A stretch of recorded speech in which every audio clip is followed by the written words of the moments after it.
Artwork explanation. Stained glass design. I wanted it to look like a stained glass window to represent how I perceive the world around me. Colors. I mostly use cool tones like blues and purples to represent the sadness and negativity I see around me. The dark blue sky and the crescent moon also represent nighttime, when everything is calm and peaceful. It's this time when I feel at peace. In the center, I use a mix of cool and warm tones to mimic the color of twilight. This represents my optimistic belief that there is still positivity and goodness in the world. Repeated geometric shapes. The shapes of the diamonds are repeated to represent how my life is mostly like this every day, sad and dull.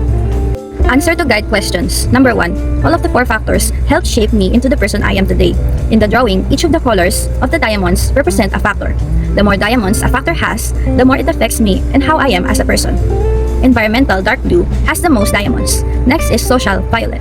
Then biological, purple, which has the least. Lastly is psychological, which in the drawing is represented by the moon, because I believe that it is the most unique and powerful one amongst the 4 factors.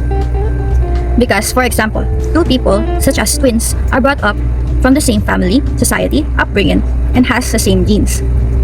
They can still develop different personalities and respond to situations very differently. As said earlier, they mostly had a negative influence on me. Because of them, I'm always scared, anxious, overwhelmed, and overthinking. But even if I see the world in the negative light, because of these 4 factors, I still believe that there is goodness in it. This belief is represented by the beautiful twilight inside the moon. It is inside the moon because it is a product of a psychological factor, which in the drawing is represented by the moon. Number 2. The philosophical views I believe in are Kantian ethics, hedonism, and virtue ethics. They taught me to think about my actions and how it will affect the world around me. Kantian ethics taught me how to better choose my actions to situations and challenges I may encounter. Hedonism taught me that happiness is to be contented with what we have and what is attainable to us. Virtue ethics taught me the importance of being a good person, because if we are a good person, we will act or choose to act in a virtuous manner. 3. The scientific views I believe in are ones that are proven with evidence in various studies. These views made me think more and made me curious about the world around us and on how things came to be. The 3 major learnings I had were: number 1, there are 4 major factors that affect how the self and identity was shaped.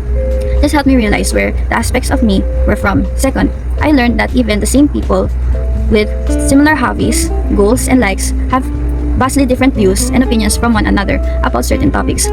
Third is that I learned that people are similar to each other but unique in their own way, like our emotions that we feel or the challenges that we face. However, everyone is unique in a way that they think, act, and experience throughout their lives.